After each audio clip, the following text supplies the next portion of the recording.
கர்த்தருடைய பரிசுத்த நாமத்துக்கு மகிமை உண்டாகட்டும். எங்களை அதிகமாய் நேசிக்கிறதான நல்ல தகப்பனே, இந்த நல்ல வேலைக்காய் ஸ்தோத்திரம்.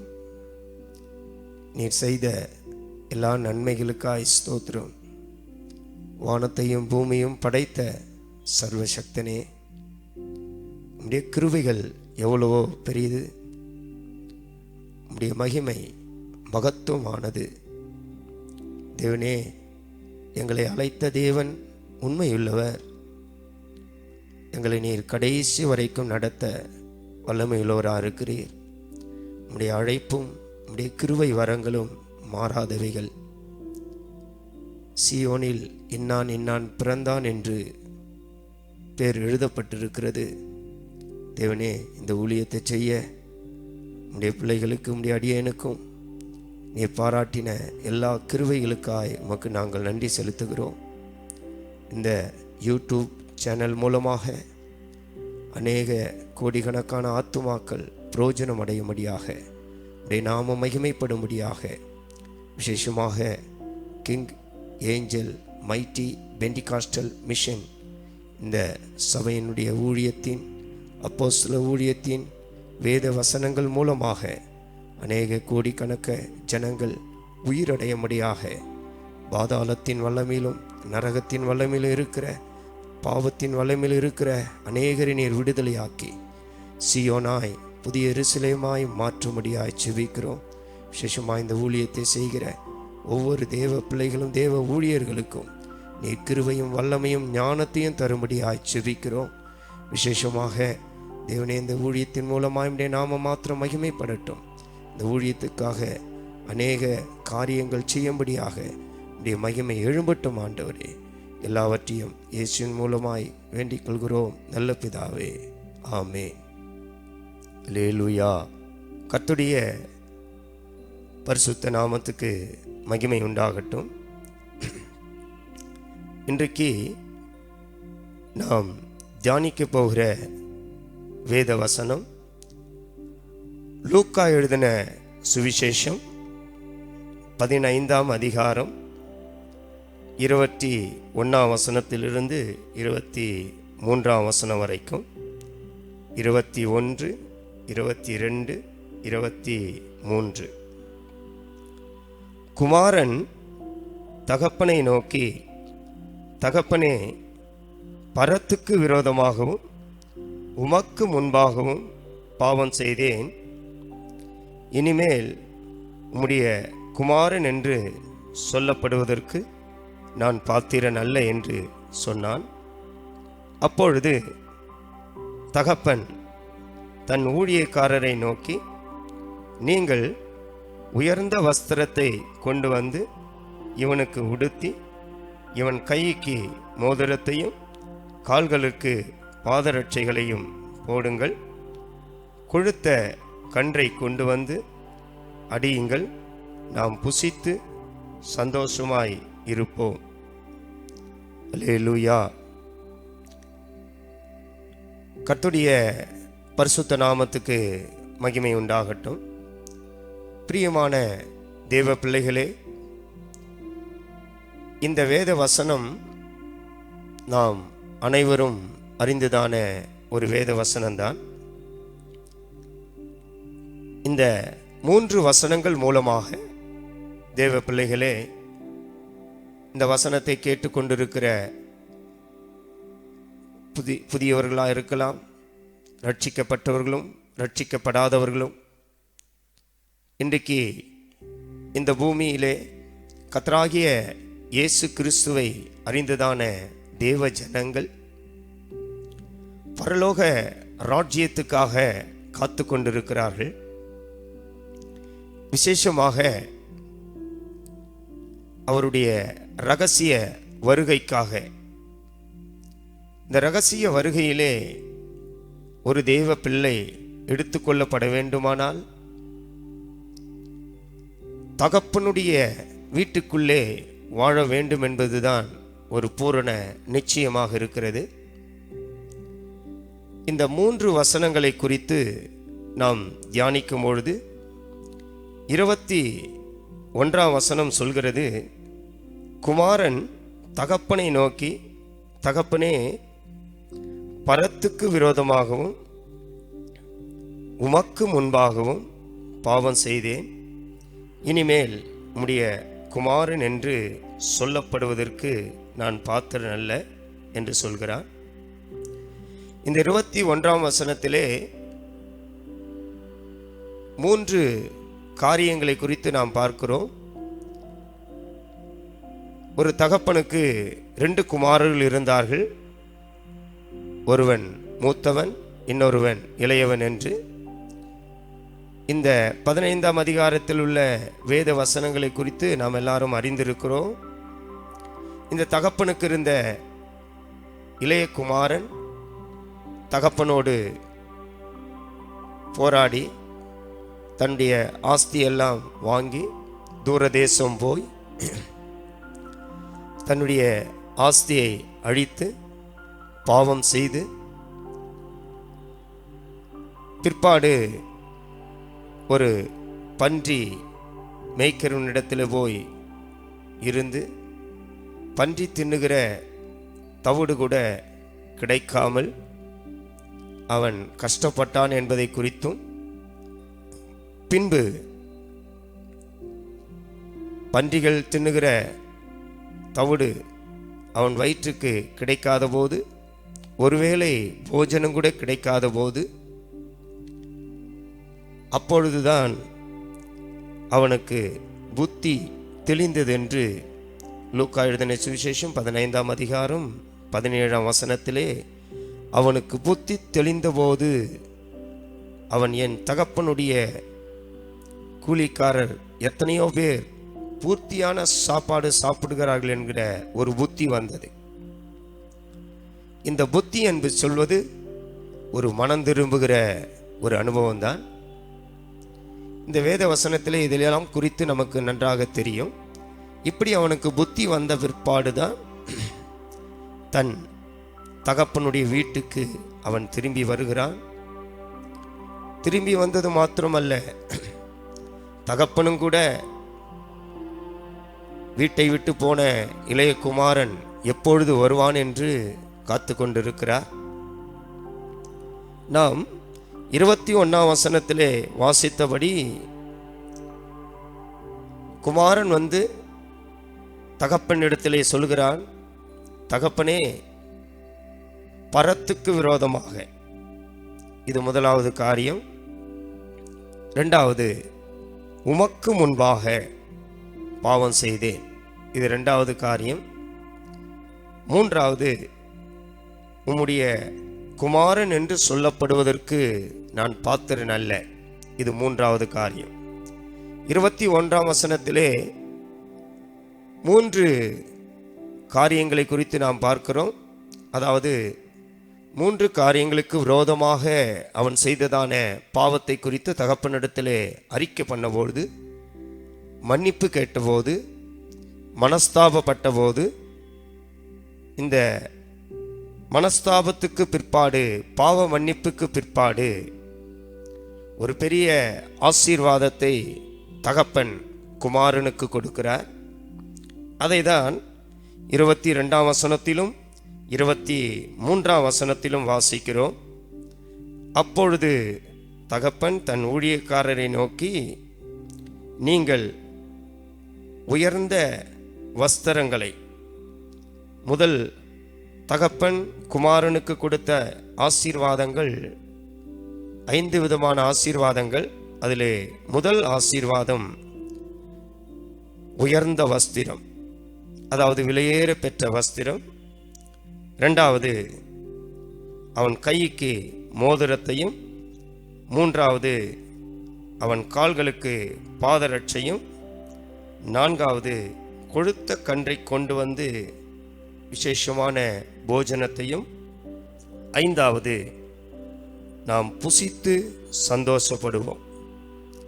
பிரியமானவர்களே, கீழே 22, 23ஆம் வசனத்திலே 5 ஆசீர்வாதங்களை குறித்தும், 21ஆம் வசனத்திலே 3 விதமான தகப்பனுக்கு விரோதமாக அவன் செய்த பாவத்தை குறித்தும் நாம் பார்க்கிறோம். இன்றைக்கு இந்த முதல் நாளிலே நாம் தியானிக்க போகிற வசனம் என்ன என்றால், பரத்துக்கு விரோதமாக செய்த பாவத்தை குறித்து. முதலாவது, பரத்துக்கு விரோதமாக குமாரன் சொல்கிறான், பரத்துக்கு விரோதமாக நான் பாவம் செய்தேன். பரத்துக்கு விரோதமாக அவன் பாவம் செய்தான். இரண்டாவது, உமக்கு முன்பாக என்று சொல்கிறான். மூன்றாவது, உம்முடைய குமாரன் என்று சொல்லப்படுவதற்கு நான் பாத்திரன் அல்ல. முதல், பரத்துக்கு விரோதமாக என்று சொன்னால், பிரியமானவர்களே, நாம் தேவனுடைய ராஜ்யத்திலே பிரவேசிக்க வேண்டுமானால் நாம் செய்ததான பாவங்களை குறித்து மனஸ்தாபப்பட வேண்டும். இல்லாவிட்டால் தேவனுடைய ஆசீர்வாதம் நமக்கு வர வேண்டுமானால், சீயோனாய் புதிய எருசலேமாய் நாம் மாற வேண்டுமானால், நமக்குள்ளே ஒரு மனஸ்தாபத்தின் ஆவி, தகப்பனுடைய வீட்டுக்குள்ளே நாம் பிரவேசிக்க வேண்டுமானால் ஒரு மனஸ்தாபத்தின் ஆவி நமக்குள்ளே வர வேண்டும். ஆகினால்தான் முதலாவது அந்த இளைய குமாரன் சொல்கிறான், பரத்துக்கு விரோதமாக நான் பாவம் செய்தேன். இந்த பரத்துக்கு விரோதமாக பாவம் செய்தேன் என்கிற காரியம் ஆவிக்குரிய பிரகாரமாக அதனுடைய டிரான்ஸ்லேஷன் என்னென்றால், பரம் என்று சொல்வது பரலோகத்தின் வீடு என்று சொல்வது பிதாவினுடைய வீடு. இயேசு கூட சொல்கிறார், என் பிதாவின் வீட்டிலே அநேக வாசஸ்தலங்கள் உண்டு, உங்களுக்காக நான் ஒரு ஸ்தலத்தை ஆயத்தம் பண்ண போகிறேன். அடுத்து மத்தேயு எழுதின சுவிசேஷம் 7ஆம் அதிகாரம் 21ஆம் வசனம், 22ஆம் வசனம், 23ஆம் வசனத்திலும் கூட அங்கே நம்முடைய கர்த்தராகிய இயேசு கிறிஸ்து சொல்கிறார். வாசிக்கும்போது மத்தேயு எழுதின சுவிசேஷம் 7ஆம் அதிகாரம் 21லிருந்து 23, 21ஆம் வசனத்தை வாசிக்கும்போது, பரலோகத்தில் இருக்கிற என் பிதாவின் சித்தத்தின்படி செய்கிறவன் எவனோ பரலோக ராஜ்யத்தில் பிரவேசிப்பானே அல்லாமல், என்னை நோக்கி கர்த்தாவே கர்த்தாவே என்று சொல்லுகிறவன் அதில் பிரவேசிப்பதில்லை. அல்லேலூயா. தேவனுடைய பிள்ளைகளே, இளையகுமாரன் சொல்கிறான், பரத்துக்கு விரோதமாக நான் பாவம் செய்தேன். இன்றைக்கு நல்லா கவனியுங்கள் பிள்ளைகளே, இன்றைக்கு அநேக கிறிஸ்தவர்கள் இந்த உலகத்திலே செய்கிற மிகப்பெரிய பாவம் எது தெரியுமா? நான் கிறிஸ்தவன், நான் தேவனுடைய ஊழியர்கள், தேவனுடைய விசுவாசிகள் என்று சொல்கிறார்கள். ஞானஸ்தானம் எடுத்திருக்கிறேன், பரிசுத்தாவின் அபிஷேகத்தை நான் பெற்றிருக்கிறேன், சபைக்கு போகிறேன், வேத வசனங்களை நான் கேட்கிறேன் என்று அநேகர் இன்றைக்கு அதிலே திருப்தி அடைகிறார்கள். ஆனால் இங்கே இளைய குமாரன் சொல்கிறான், தகப்பனே நான் பரத்துக்கு விரோதமாக பாவம் செய்தேன். அந்த இளைய குமாரன் தன் தகப்பனுடைய வீட்டுக்குள்ளே வருவதற்கு முன்பதாக அவன் செய்த அறிக்கை, நான் பரத்துக்கு விரோதமாக, பரம் என்று சொல்வது பரலோகத்தை காட்டுகிறது. அந்த பரலோகம் என்று சொல்வது பிதாவினுடைய ராஜ்யத்தை காட்டுகிறது. அப்படியானால் அவன் பரத்துக்கு விரோதமாக செய்த பாவம் என்றால், நான் பிதாவின் சித்தம் செய்யவில்லை, பிதாவுக்கு விரோதமாக அவன் செய்த பாவத்தை தான் அது காட்டுகிறது. பரத்துக்கு விரோதமாக என்று சொன்னால் பிதாவுக்கு விரோதமாக செய்கிற பாவம். பிதாவுக்கு விரோதமாக என்று சொன்னால் இதை தான் மத்தேயு எழுதின சுவிசேஷம் 7ஆம் அதிகாரத்திலே 21ஆம் வசனத்திலே சொல்கிறார், பரலோகத்தில் இருக்கிற என் பிதாவின் சித்தத்தின்படி செய்கிறவனே பரலோக ராஜ்யத்தில் போவான். என் பிதாவின் சித்தம் யார் செய்யவில்லையோ அவர்கள் பரலோக ராஜ்யத்தில் போக முடியாது. ஆகினால்தான் கீழே மத்தேயு 7:22 சொல்றார், அந்நாளிலே அநேகர் என்னை நோக்கி, கர்த்தாவே கர்த்தாவே, உமது நாமத்தினாலே தீர்க்க தரிசனம் உரைத்தோம் அல்லவா, உமது நாமத்தினாலே பிசாசுகளை துரத்தினோம் அல்லவா, உமது நாமத்தினாலே அநேக அற்புதங்களை செய்தோம் அல்லவா என்பார்கள். 23 அப்பொழுது நான் ஒரு காலம் உங்களை அறியவில்லை, அக்கிரம செய்கைக்காரரே, என்னை விட்டு அகன்று போங்கள் என்று அவர்களுக்கு சொல்லுவேன். அல்லேலூயா. பிரியமானவர்களே, நன்றாக கவனியுங்கள். இன்றைக்கு நீங்கள் ஆலயத்துக்கு போகிறதுனாலேயோ, ஞானஸ்தானம் எடுத்ததுனாலேயோ, பரிசுத்தாவின் அபிஷேகத்தை பெற்றதுனாலேயோ நீங்கள் சந்தோஷப்பட வேண்டாம். இந்த சத்தத்தை நீ எங்கிருந்து கேட்டுக்கொண்டிருந்தாலும் சரி, ஒவ்வொரு நாளும், ஒவ்வொரு நிமிஷமும், ஒவ்வொரு இமைப்பொழுதும் நாம் பிதாவினுடைய தேவனுடைய சித்தத்தை நாம் செய்கிறோமா? வேத வசனம் அதுதான் சொல்கிறது. என் பிதாவின் சித்தத்தின்படி செய்கிறவனே பரலோக ராஜ்யத்தில் பிரவேசிப்பான். தேவனுடைய பிள்ளைகளே, சீயோனாய், புதிய எருசலேமாய் பரலோக ராஜ்யத்திலே நாம் பிரவேசிக்க வேண்டுமானால், அவருடைய ரகசிய வருகையிலே நாம் எடுத்துக்கொள்ளப்பட வேண்டுமானால், தேவனுடைய சித்தம் என்பது மிக மிக முக்கியம். நீங்கள் படுப்பது, எழும்புவது, புசிப்பது, நீங்கள் உடுத்துகிற ஒவ்வொரு ட்ரெஸ்ஸிலும், நீங்கள் யூஸ் பண்ணுகிற ஒவ்வொரு காரியத்திலும் தேவனுடைய சித்தம் இருக்க வேண்டும் என்றுதான் வேத வசனம் திட்டவட்டமாய் சொல்கிறது. தேவனுடைய பிள்ளைகளே, நாம் எல்லாவற்றையும் செய்யலாம். கிறிஸ்தவர்களாயிருந்து எல்லாவற்றையும் செய்வது ஈஸி.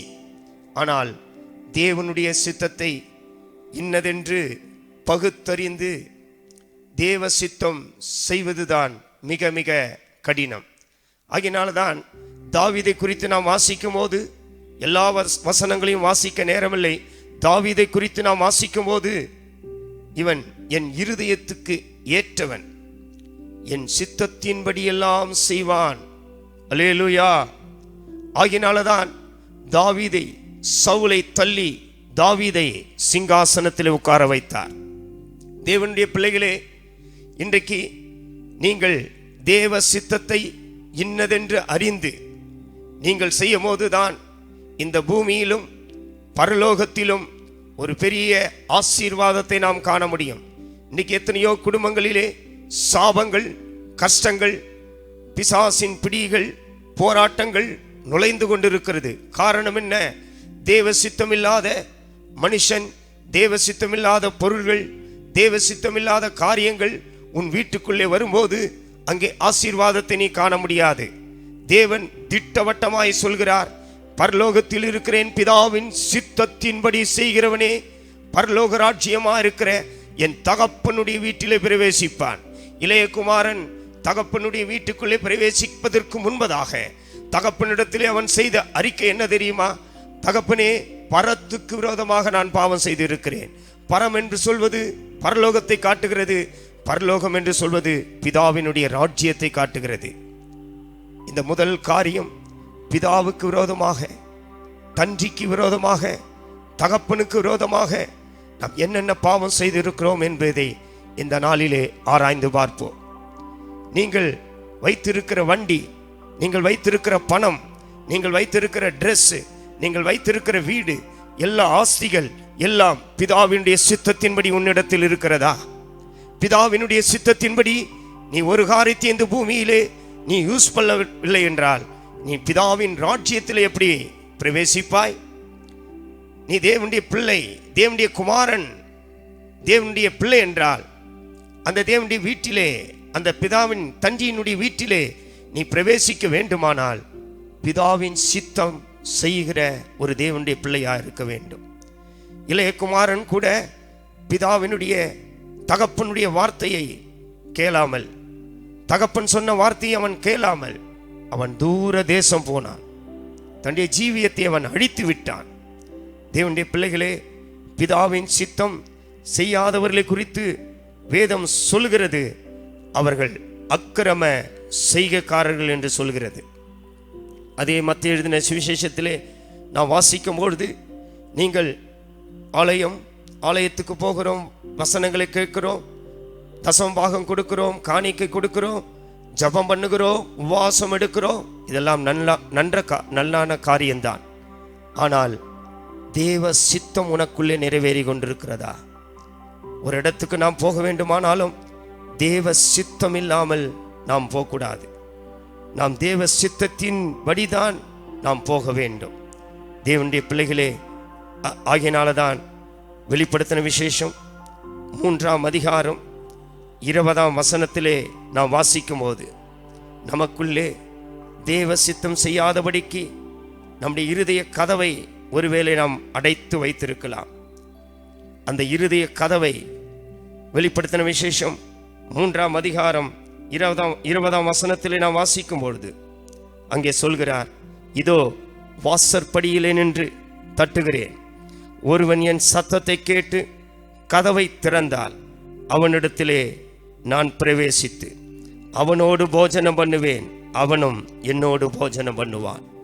தேவனுடைய பிள்ளைகளே, இது ஆவியானவர் உன்னை தொட்டு உணர்த்துகிற வசனம். இதோ வாசற்படியிலே நின்று கதவை தட்டுகிறேன் என்று சொன்னால், வாசற்படி எதை வெளிப்படுத்துகிறது? உன் இருதய கதவை தான் தட்டி கொண்டிருக்கிறார். இன்றைக்கு ஞானஸ்தானம் பெற்று அபிஷேகம் பெற்றதான தேவனுடைய பிள்ளைகள் தங்களுடைய இருதய கதவை பூட்டி, தேவ சித்தத்துக்கு இருதய கதவை பூட்டி, தேவ சித்தம் செய்யாதபடிக்கு பிசாசு, உலகம், மாமிசம் அவர்களை அடைத்து வைத்திருக்கிறது. இந்த நாளிலே இந்த வசனத்தின் மூலமாக உங்கள் இருதய கதவை கர்த்தர் திறப்பாராக. ஆண்டவர் தட்டி கொண்டிருக்கிறார். குமாரனை போல நீ ஒரு அறிக்கை செய்வாயானால் உன் வீட்டுக்குள்ளே சகலவிதமான ஆசீர்வாதத்தையும் கர்த்தர் தருவார். சகலவிதமான மேன்மையினால கர்த்தர் உன்னை நிரப்புவார். நம்முடைய கண்களை நாம் மூடுவோமாக. இந்த முதல் நாள் வசனத்தின் தியானத்துக்காக உங்களை ஒப்பு கொடுங்கள். இந்த நாளிலே தேவ சித்தத்தை குறித்து பேச வேண்டுமானால் அநேக வசனங்கள் உண்டு. எல்லாவற்றையும் ஒரே நாளிலே சொல்ல நேரமில்லை. தேவனுடைய பிள்ளைகளே, முதல் காரியம் லூக்கா எழுதின சுவிசேஷம் 15ஆம் அதிகாரத்திலே நாம் 21ஆம் வசனத்திலிருந்து 23ஆம் வசனம் வரைக்கும் 8 காரியத்தை நான் சொன்னேன். அதிலே முதல் காரியத்தை தான் நாம் தியானித்திருக்கிறோம். முதல் காரியம், குமாரன் சொல்கிறார், நான் பரத்துக்கு விரோதமாக பாவம் செய்தேன். இந்த பரத்துக்கு விரோதமாக செய்த பாவத்திலிருந்து நாம் விடுதலை பெற்று, அந்த பரம் என்று சொல்வது பரலோகத்தை காட்டுகிறது, பரலோகம் என்று சொல்வது பிதாவினுடைய சித்தத்தை காட்டுகிறது. இதைதான் இளைய குமாரன் தகப்பனிடத்திலே அறிக்கை செய்கிறான். இந்த நாளிலும் கூட நாம் கண்களை மூடுவோம்.